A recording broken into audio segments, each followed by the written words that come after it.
예수님의 10장 4절로 7절 말씀 중에서 주제가 인생을 살아가는 태도라는 내용으로 함께 은혜 받기로 하겠습니다. 말씀을 전할 때마다 항상 두렵고 떨려요. 그래서 기도하면서 하나님 제발 왜 이렇게 두렵고 떨려요? 왜 허리가 이렇게 쑤셔요? 왜 그럴까요? 잘하려고 하기 때문에 그래요. 교만이 사단이 자꾸만 잘하려고 하기 때문에 그렇습니다. 지금의 시대를요, 심리학 시대라고 합니다. 그래서 한번 생각해 보았습니다. 심리학 시대. 그러다 보니 오늘은 많은 사람들이요, 우리 주변에서 일어나는 일에 대해서는 얼마나 많은 관심 가지고 있을까요?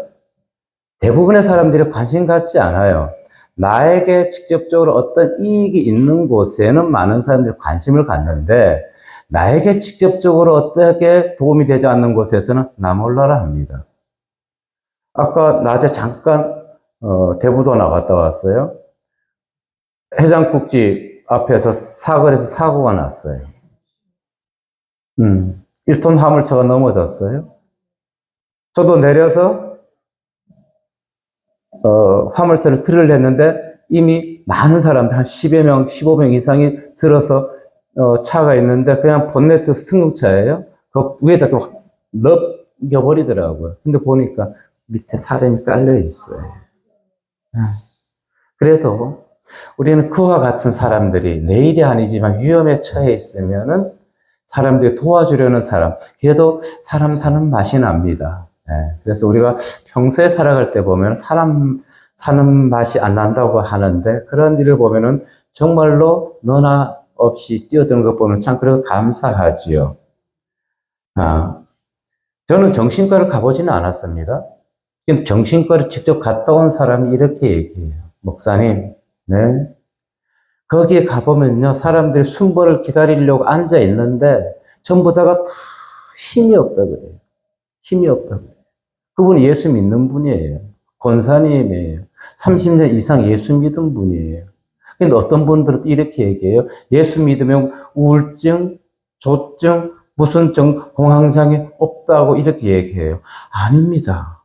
예수 안에 있어도요, 예수를 믿어도요, 신실하게 믿어도요, 그럼 질병에 걸리게 되는 것이에요. 그래서 저도 과연 그럼 우울증이라든가 조증이라든가 이 공황장애를 어떻게 저들을 치료해 줄 수 있을까? 상담해 줄 수 있을까? 그래서 책이라는 책은 다 사봤습니다. 근데 한순간에 다 버렸습니다. 그건 세상적인 관점이구나. 왜 저들이 우울증에 걸리고 공황장애에 걸리고 저들이 조증에 걸리는가? 나름대로 성경적으로 바라보면은 그들이 상대방이 나에게 상처 주었을 때 용서하지 않았기 때문에 그렇더라고요.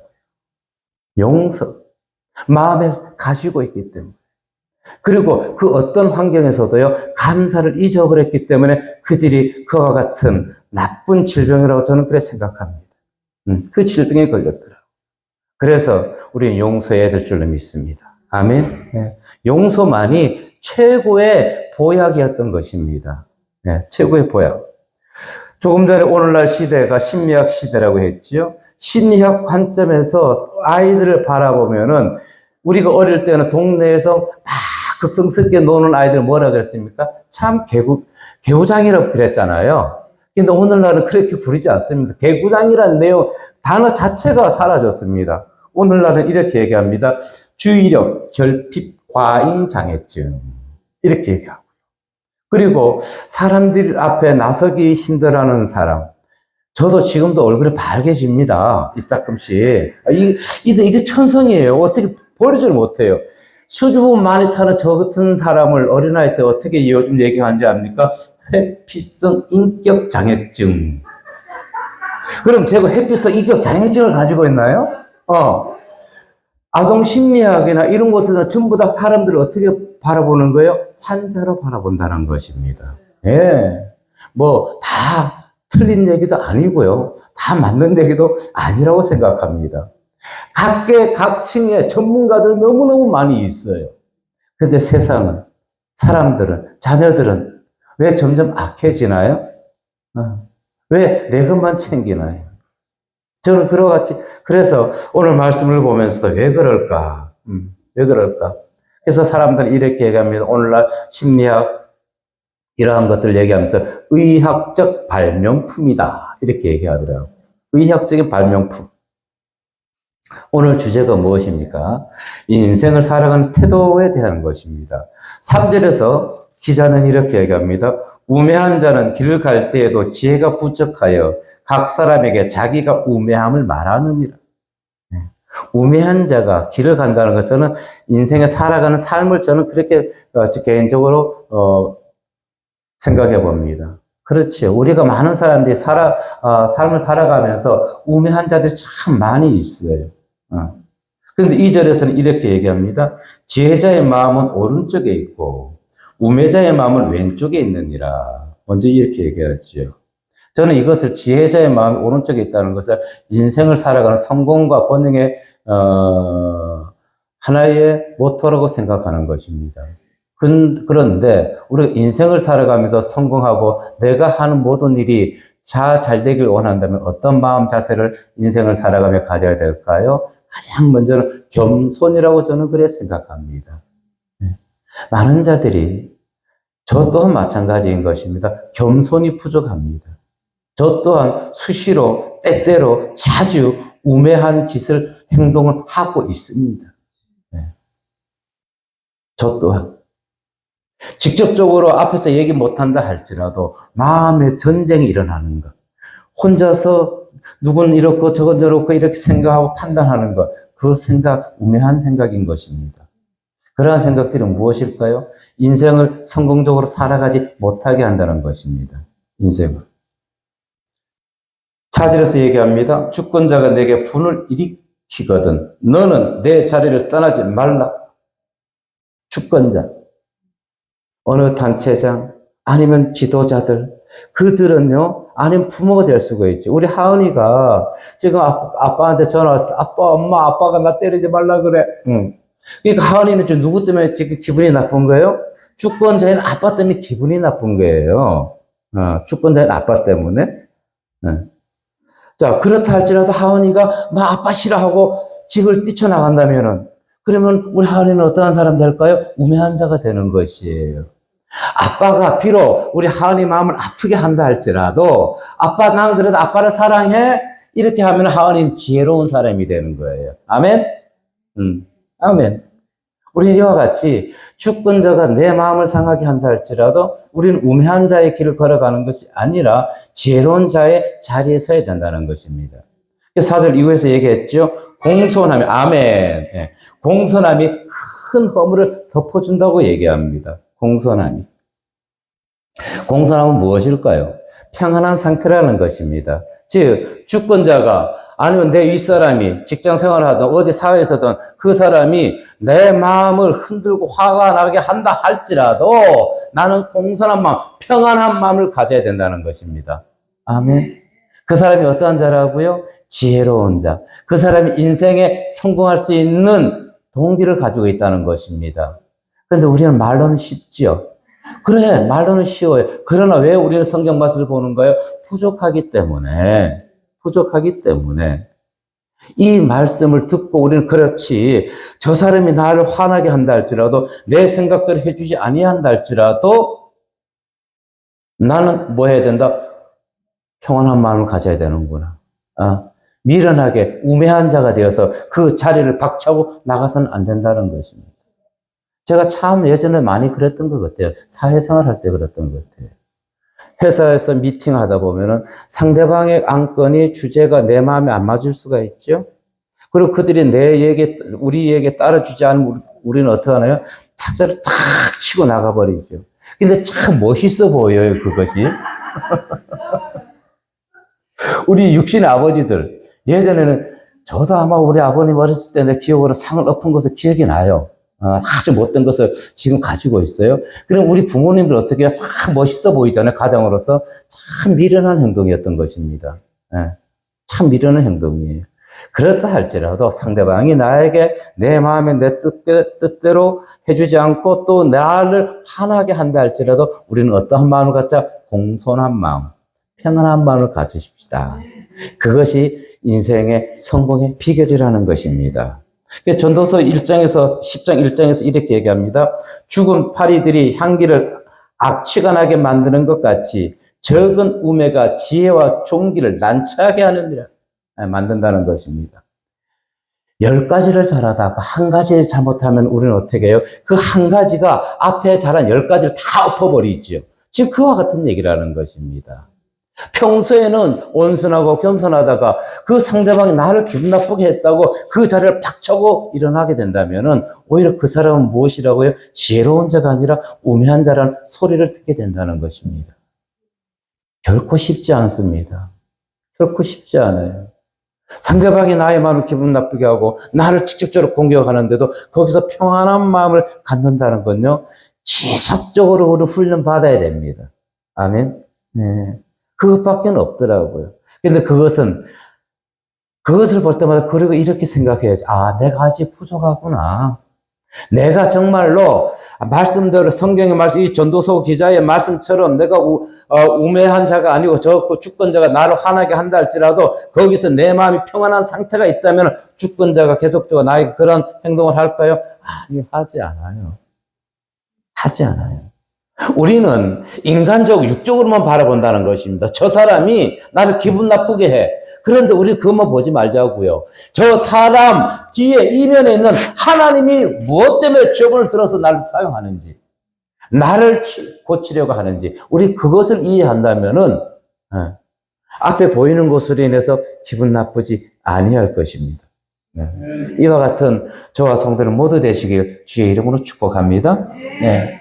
보세요. 죽은 파리가 향기름을 악취가 나게 한다는 것입니다. 우리는 예수 그리스도의 십자가 보혈로 인해서 신실하고 거룩한 의인이라는 칭호를 받게 되는 것이에요. 그런데 우리가 이와 같이 우매한 자들처럼 살아간다면 예수 그리스도의 십자가를 다시금 우리는 어떻게 그분의 십자가에 못 받게 된다는 것입니다. 무엇을 통해서? 나의 우매한 작은 실수 하나 때문에. 우리가 목사님들이 어떤 한 분이 실수한다고 그 사람만, 세상 사람들이, 목사님들이 그 사람만 뭐라 그러나요? 아니죠. 모든 목사를 다 욕을 하게 되는 것입니다. 모든 목사. 예전에 세월호 사건 났을 때 유병헌인가요? 그랬을 때 제가 그때 전도 한 주도 안 쉬었습니다. 계속 하면 사람들이 유병헌이를 온 목사가 다 그런지 아는 것이에요. 그만큼 그래서 우리는 어떻게 된다고요? 나 하나는 괜찮아요. 제가 어디 가서 실수해도 저 하나만 욕한다면 아무 못된 짓 해도 안 되지만은 그래도 어떻게 해야 되나요? 나만 욕먹으면 괜찮은데 예수님이 욕먹잖아요. 열심히 복음 전하는 캄보디아까지 가서 선교하고 오시는 우리 임사람 목사님까지 다 욕을 얻어먹게 되는 거잖아요. 우리는 죄송합니다. 이렇게 표현하면 동업자 정신을 좀 가졌으면 좋겠어요. 나 하나 잘못하면 다른 목사님들이 뭐 한다? 욕을 같이 얻어먹게 된다. 그래서 나는 행동을 내가 우매하게 행동하는 것이 아니라 지혜롭게 행동해야 된다는 것을 알아야 된다는 것이죠. 그래서 우리는 가장 먼저 이렇게 주권자가 나의 마음을 기분 나쁘게 한다 그 자리를 박차고 나가는 것은 무엇이 남아있기 때문에 그럴까요? 아직 혈기가 남아있기 때문에 그렇지요. 그래서 우리는 사도 바울처럼 날마다 죽어야 될 줄로 믿습니다. 바울이 이렇게 얘기했어요. 고린도전서 15장 31절에 형제들아 내가 그리스도 예수 우리 주 안에서 가진 바 너희에 대한 나의 자랑을 두고 단언하노니 나는 날마다 죽노라. 날마다 죽었어도 안 됩니다. 시시때때로 죽어야 되는 것입니다. 그런데 그 말씀을 오늘 전도서 기자가 얘기해 주는 말씀을 기억할 때만 가능한 것이죠. 하나님은 오늘 왜 이 말씀을 제게 주셨을까요? 제가 그러면 이것을 통과했기 때문에 주셨을까요? 아니요. 아직 저도 이 단계에 있기 때문에 그런 것입니다. 너 아직도 주권자가 내게 분을 일으키면 너도 같이 화내잖아 속으로. 그래서 이 말씀을 가장 먼저 저에게 주시는 거예요. 그러니까 제가 이 말씀이 저에게 맞는 거예요. 저한테 약이 되는 거예요. 약이 되는 것입니다. 그럼 저는 이 약을 먹고 어떻게 될까요? 고쳐야죠. 고쳐야죠. 이 약을 먹고 약을 또 전하고 나서도 제가 아직도 예를 들어서 분을 가지고 있다면 그거는 잘못된 것이지요. 이 강대상에서 분을 내지 맙시다 해놓고 내려가서 금방 모릅니다. 사단은요 또 분을 일으키게 할 수도 있을 거예요. 그래서 항상 말씀 전하고 나서 항상 대비를 해야 되는 것이에요. 어떤 사단이가 또 나를 또 칠 것인가. 그런데 죽어 있으면 상관없죠. 살아있기 때문에 걱정하는 것이에요. 살아있기 때문에. 죽자고요. 무엇이 내 혈기가, 무엇이 내 의가, 무엇이 나 스스로의 공의가 죽어버리자고요. 그것이 무엇보다 누구보다도 강해요. 그러니까 하나님은 얼마나 힘들까요? 얼마나 힘들까요? 그것이 죽어야만 되는데. 자, 제가 오늘 지금 보면은 이 공의, 정의, 이 시대를 보면은 다 없습니다. 저는 정치적인 어떤 얘기를 하고자 하는 것이 아니에요. 이 세상이 이제 얼마나 지금 정의, 공의가 사라졌냐면은, 요즘, 오늘날 지금 현재 국회 부의장이 이하경이라는 분이에요. 1979년도에 이분이 4월 27일 날, 강도짓을 했어요. 이분이. 강도짓을 동아건설 회장 집에 들어가서 경비원을, 흉기로 찔렀어요. 그래서 이렇게 저렇게 하고 나서 쭉 나중에 이분이, 징역살이를 했는데요. 노무현 정부 때 이분이요, 의인으로 탈바꿈이 돼버립니다. 석방이 돼버렸어요. 그리고 지금 이 하경 그분은요, 국회 부의장이 되어 있어요. 국회 부의장이. 제가 왜 이 얘기를 하나요? 아니, 우리는 이 세상에 그만큼 정의와 공의가 없어졌다는 것이에요. 예. 그만큼 없어졌다는 거죠. 저는 제가 개인적으로 하는, 이건, 네이버에 가서 이하경 씨 쳐보면요, 그대로 나와 있습니다. 그래서 저는 말씀 준비하다가, 정말 이 세상에 공의가 사라졌고, 정의가 사라졌고, 의인이 악인에도 악인이 의이 되는 내용을 쭉 검색하다 보니까 이 내용이 나오기 때문에 그냥 전하는 것입니다. 다른 의미는 없다는 것입니다. 하고자 하는 얘기는 이거예요. 우리가 바로 보자는 것입니다. 바로 보자는 것이. 또 하나 잠깐 말씀드리면은, 우리는 지금 노벨문학상을 탄 한강이란 작가가 있죠. 예, 세계적으로는 참 국가적으로는요, 축하할 일이란 말입니다. 근데 최소한 목사님들은 이 강대상에서 정말 한강이라는 그 노벨상을 탄 작가의 책을 조금이라도 한번 읽어보고 그를 칭찬해야 될 줄로 믿습니다. 소강성 목사님이 그가 노벨상을 받은 것을 가슴이 뜨겁다고 했어요. 가슴이 뜨겁다고 했어요. 채식주의자 책 읽어보셨나요? 전 다 읽어보지는 않았어요. 발췌해서 봤어요. 학생들에게 음란 도소물로 해가지고 폐기 처분시켰던 책입니다. 그것이. 그런데 목사님들 그와 같은 내용들을 알지 못하고, 그거 읽으니 가슴이 뜨겁다. 그 외설적인 내용을 보고 가슴이 뜨거웠을까요? 우리는 그래서 분명히 알고 표면적으로 축하할 일이지만 이면적으로 그 사람이 어떤 내용이고 어떤 글인지를 알고 우리는 그를 축하해줘야 된다는 것이죠. 성경적으로는요, 축하할 일이 아니죠. 성경적으로 보면 그 사람은요, 레위기 율법에 보면 돌 맞아 죽을 사람입니다. 그 내용 자체는. 바르게 우리는 전해야 되는 것이에요. 바르게. 그런데 오늘날 이와 같이 보세요. 폐단이 너무너무 많은 것이에요. 너무너무 많다는 것입니다. 디모데전서 4장 15절에 이렇게 얘기합니다. 이 모든 일에 전심전력하여 너희 성숙함을 모든 사람에게 나타내게 하라.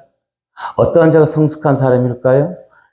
주권자가 나에게 분을 일으켜도 상대방이 나를 기분 나쁘게 한다 할지라도 거기에 같이 맞장구 치지 않고 평온을 유지할 수 있는 사람. 그 사람이 성숙한 사람이 아닐까 저는 그렇게 생각해 봅니다. 아멘. 사실 그렇습니다. 역사를 통해서도 보면은요, 주권자가 한 사람이 공동체와 나라를요, 흥하게도 하고 망하게도 합니다. 네. 잘못된 한 사람으로 인해 가지고 지금까지도 우리 경제가 어려워졌지만은 또 한 사람으로 인해 가지고 경제가 살아나게 된 것이 있죠. 네. 모든 운동가의 대가 백규환 선생. 네. 그분이 박정희 대통령에 대해서 이렇게 평가를 했더라고요. 그 부분만 제가 인정하는 것이에요. 그 부분만. 그는 당신 같은 정치하겠다고 하는 3만 명만 괴롭혔지 일반 국민은 괴롭히지 않았다. 이렇게 올바르게 평가했더라고요. 예. 그러면서 당시에 백성들은 평안하게 살았다. 정치하겠다고 깝죽깝죽대는 우리들만 괴롭혔다는 것이에요. 예. 그러나 저는 그래서 그 한 사람으로 인해서 경제가 성장했다고 얘기해요. 저도 그 부분만 인정합니다. 예. 다른 부분은 저는 인정하지 못하는 부분이 많이 있어요. 개인적으로도. 그렇게 말씀드리는 것이고. 그래서 제가 왜 백기현 선생이 박정희 대통령에 대해서 얘기한 부분을 제가 인용하는가 하면은 인정할 건 인정하자는 거예요. 공은 공이고 사는 산데 우리는 전부 다 뭐예요? 내 사상에 의해 가지고 모든 것을 다 잘못됐다고 그렇게 몰아간다는 것이지요. 그것은요, 지혜자가 취할 행동이 아니라는 것입니다. 정말로 지혜로운 자는요, 인정할 건 인정하고, 또 그리고 잘못한 건 잘못했다고 당당하게 얘기하고 받아들일 수 있는 자가 되어야 되는 것입니다. 아멘. 다윗이 왜 하나님의 마음에 합한 자라고 인정받았을까요? 다윗처럼 나쁜 사람 있나요? 지금 오늘날 세상에는 다윗보다 더 신실하게 살아가는 사람들이 참 많이 있습니다. 최초의 살인 청부업자 누굴까요? 다윗이에요. 최초의 철인 상부업, 살인 청부업자입니다. 우리아를 죽이려 했잖아요. 그런 자가 어떻게 하나님이 당신의 마음에 합한 자라고 했을까요? 자신이 지은 죄를 나단 선지자가 책망할 때 즉시 회개했잖아요. 즉시 회개했죠. 우리는 과연 그럴 수 있을까요? 다윗과 같이? 누군가 상대방이 내 잘못을, 내 허물을 찝어내면은, 건드리면은 잘못했다고 인정할 수 있을까요? 쉽지 않을 것입니다. 그래서 하나님은요, 그를 당신의 마음에 합한 자라고 했던 것입니다. 이스라엘 역사에도 마찬가지인 것입니다. 이스라엘 역사를 보면 한 왕으로 인해가지고, 관료들로 인해가지고, 나라가 잘 될 때가 있고 못 될 때가 있었던 것을 우리는 보게 되는 것입니다. 그러한 우리가 성경의 말씀을 보면서 정말로 우리는 성도들도 마찬가지입니다. 어떤 지역적인 감정이라든가 사상이라든가 정치적인 거 다 사실은 내려놔야 돼요. 어떤 사상을 가져야 될까요? 신본 사상을 가져야 되는 것이죠. 모든 것을 성경적인 관점에서 바라본다면은 우리는 냉철한 판단, 분별력을 가질 수가 있다고 저는 그렇게 생각합니다. 저도 과거에 한쪽 사상으로 계속 치우쳐 있었어요. 근데 어느 순간에 너는 목사 아니냐? 목사가 왜 그 사상을 가지고 있니? 한쪽으로? 그럼 너는 어떤 사상을, 어떤 주의를 해야 돼? 신본주의 사상을, 성경적 사상을 가지게 된다면은 우리는 어떻게 될까요? 정말 지혜로운 자가 되지 않을까요? 그러면 우리부터 다른 사람의 것을 인정할 줄도 알고, 그리고 내 것만 주장하지 아니한다면 정말 살아가기 좋은, 그리고 서로가 웃으면서 평안하고 화평하게 살아갈 수가 있을 텐데. 그래서 우리는 연약합니다. 연약해요. 나약해요.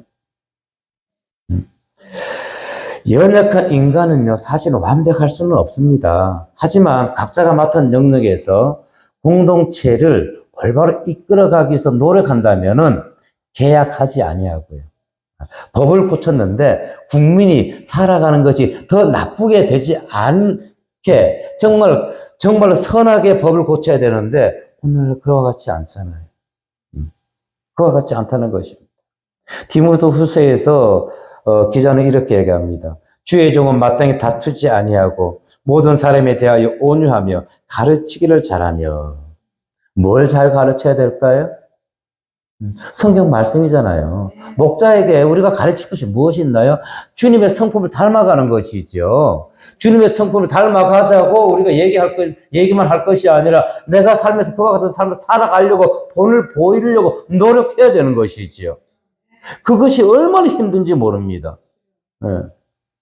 부모가 나 하나 같으면 막 살아가야 되지만 나를 바라보는 자녀가 있잖아요. 자녀가 있잖아요. 그 자녀가 내 삶을 그대로 따라가지 않나요? 그래서 부모라는 직업이 지난번도 얘기했지만 부모라는 직업이 가장 힘든 직업이에요. 제가 개인적으로 생각해 본다면 그래요. 본을 보여야 되니까. 주의 종이 얼마나 힘이 드나요? 성도들은요, 힘들고 어려우면은 목사님한테 상담할 수 있어요. 눈물로. 목사는 성도에게 그와 같은 얘기를 하지 못해요. 아무리 나이가 어린 종이라 할지라도. 그렇지 않아요? 예전에 그러더라고요. 목사님 왜 근심이 있어요? 어떤 권사님이 그래요. 나도 사람인데. 목사님 왜 근심이 있어요? 목사님 믿음이 없네요? 그 권사님이 저희 교회 7번인가 8번인가 왔다 갔다 했어요. 앞문, 뒷문 다 열어놨어요. 언제든지 들어오고 싶으면 들어오고, 가시고 싶을 때 마음대로 가시고. 그런데 감사한 것이요. 들어올 때, 나갔다가 들어올 때마다 꼭 교회 필요한 거 하나씩 해주고 나가요. 해주고 들어왔다가 또 그것이 몇 거리 또 나가셔. 그리고는 또 한참 다른 교회 왔다, 이래저래 하다가 또 들어와요. 목사님 하고. 뭐가 필요하네? 또 뭐 하나 갖다 주시고. 8번인가 그랬어요. 8번인가. 그래도 저는 좋았어요. 네. 그럼 다시 오신다는 것이 얼마나 감사해요. 네. 다시 오신다는 것이. 네. 우리가, 오늘날 사람들이 왜 공의, 정의가 사라졌을까요? 내가 노력한 것 이상의 것을 얻으려 하더라고요. 그거 도둑놈 식구 아닌가요? 내가 노력한 것 이상의 것을 얻으려고 하는 것은 그건 강도인 것입니다. 내가 뿌린 만큼만 거두는 것이죠. 그것이 정의고 그것이 공의라는 것입니다. 5절에 보니까 이렇게 얘기합니다. 내가 해 아래에서 한 가지 재난을 보았노니 곧 주권자에게서 나오는 허물이라. 주권자에게서 허물이 나온다는 것입니다. 저는 이렇게 봅니다. 어느 곳이나 어느 단체나 주권자가 완벽하지 않아요. 아멘? 네. 근데 우리는 그 주권자, 지도자를 완벽하기를 원하는 것이에요. 완벽하기를 원해요. 김우영 목사님이 완벽하기를 원해요. 그건 누구 생각이에요? 내 생각이에요. 하나님 생각일까요? 아니에요. 김우경 목사님이 완벽해지기를 원하면서 윤창원이 제 생각이라는 것입니다. 하나님 입장에서 봤냐고요. 하나님 입장에서 생각해 보았냐고요. 하나님께 물어봤냐고요. 근데 우리는 그렇게 생각하더라고요.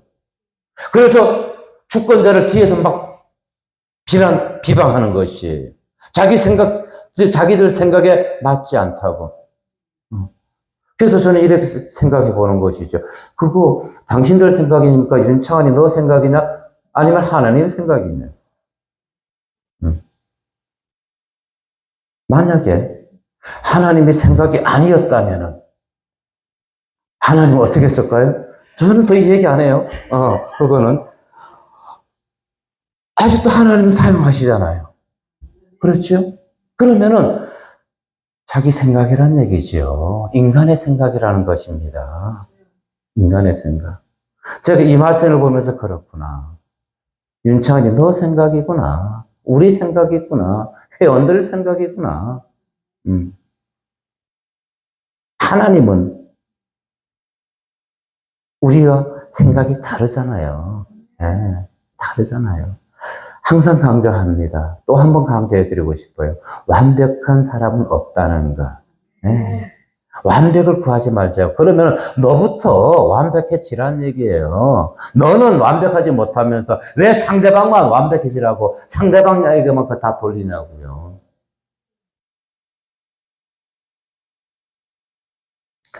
자, 6절과 7절에 보니까 이렇게 얘기합니다. 우매한 자가 크게 높은 지위들을 얻고 부자들이 낮은 지위에 앉는도다. 또 내가 보았노니 종들은 말을 타고 고관들은 종들처럼 땅에 걸어 다니는도다. 6절, 7절을 보면요. 오늘날 이 정치인들 다 그대로 보이죠. 정치인들이 사실 잘해서 정치인이 아니잖아요. 그 사람들과 똑똑한 사람이 얼마나 많아요. 그러니까 저는 이 말씀을 그렇게 쭉 대조시켜 보니까 그렇구나. 저들이 자신들이 잘난 것이 아닌데 자신들이 최고인 양 저렇게 목이 꼿꼿하게 행동하는 거 보면 참 안타까운 것이죠. 그래서 그 말씀은 제가 그대로 더 이상 이 부분에서 들어가고 싶진 않아요. 고린도후서 9장 6절에 보니까 이렇게 얘기합니다. 이것이 곧 적게 심은 자는 적게 거두고 많이 심는 자는 많이 거둔다 하는 말이로다. 예, 조금 전에 얘기했듯이 사람들이 적게 심고 많이 거두려고 욕심을 가지고 있더라고요. 그건 공의와 정의를 파괴하는 것입니다. 누가복음 19장 16절 20절에도 보면 이렇게 얘기합니다. 그 첫째가 나와 이르되 주인이여 당신의 한 문화로 열 문화를 남겼나이다. 이분은 어떻게 해요? 한 문화를 어떻게 열심히 남겨서 열 문화, 그리고 한 사람의 끝까지 11문화를 갖게 되는 것이지요. 오늘날 세상은 이 악하고 게으른 종처럼 살아간다는 것입니다. 우리는 그와 같은 삶을 살아서는 절대로 안 되겠지요. 정의는 무엇일까요? 뿌린 만큼 거둔다는 것입니다. 그래서 우리가 항상 이런 얘기를 했어요. 정의구현. 그렇죠? 많이 들어봤어요. 그래서 한자를 하나하나 풀어봤습니다. 정의구현에 대해서. 정자가 보니까 정직하거나 바른 것을 의미하더라고요. 바를 정자. 의자가 옳을 의자인데 도덕적이거나 윤리적인 원칙을 얘기하더라고요. 구가 가축구였습니다. 완비하거나 구현하다는 뜻이었고요. 현, 나타날 현자인데 현실화하거나 드러나다는 것입니다. 즉 정의 구현이란 무엇인가? 정직하게 도덕적으로 윤리적으로 완벽하게 구비된 것을 현실에서 드러내는 것이 정의 구현이라고 얘기하더라고요. 이것을 다시 우리는 회복해야 될 필요가 있습니다. 회복해야 되는 것입니다. 그럼 많은 사람들이 정의 구현 입으로만 외치고 있죠. 무엇을 하지 않고 행함으로 하지 않고, 그러면 그 정의 구현을 행함으로 하지 않는 자는 그들이 정의 구현은 잘못됐다는 것입니다. 성경에서는 얘기하죠. 죽은 믿음이라고 얘기한다는 것입니다. 그들의 얘기는 따를 것이 없다는 것입니다. 우리는 주객이 전도되어서 살아가는 이 세상에서 정말로 하나님 말씀 안에서 진리 안에서 우리는 바른 삶을 살아가야 될 줄로 믿습니다. 그리고 마땅히 생각할 이상의 것을 생각하지 말자고요. 상대방에게 완벽한 것을 요구하는 것이 아니라 주권자가 나의 마음을 기분 나쁘고 화를 나게 한달지라도 미련한 자가 되어서 그 자리를 박차고 일어나는 어리석은 자, 우매한 자가 되어서는 안 된다는 것입니다. 그렇다 할지라도 무엇을 해야 된다? 공손하고 평안한 마음을 가져야 된다는 것입니다. 그것이 성도의 삶이고 또 주의 종의 삶이고 목자들의 삶이 되어야 되는 것입니다. 그것이 믿음의 삶, 인생의 삶, 살아가면서 승리할 수 있는 삶이 된다는 것이죠. 이와 같은 정말 누가 나를 기분 나쁘게 한다 할지라도 거기에서 같이 막 싸우는 것이 어린애처럼 싸우는 것이 아니라 이제 우리는 누가 되어야 될까요? 어른이 돼야죠. 믿음이 장성한 사람은 어린아이랑 싸우지 않잖아요. 똑같기 때문에 싸우게 되는 것이죠. 저 진돌이 콩돌이 있어요. 어릴 때 엄청 싸웠어요. 근데 쟤네들 이제 안 싸워요. 왜? 쟤네들 컸잖아요. 우리가 진돌이 콩돌이보다 못하면 안 되잖아요. 아멘. 이제 정말 우리는 자란 아이, 신앙이 성숙해가지고 모든 자를 예수님처럼 예수님의 마음으로 사람들을 보듬어 줄 수 있고 안아줄 수 있고 사랑할 수 있는 그와 같은 주님의 백성들 되기를 주의 이름으로 기도하고 축복합니다. 아멘. 은혜의 아버지 하나님 감사합니다. 오늘도 말씀을 통해서 인생을 살아가는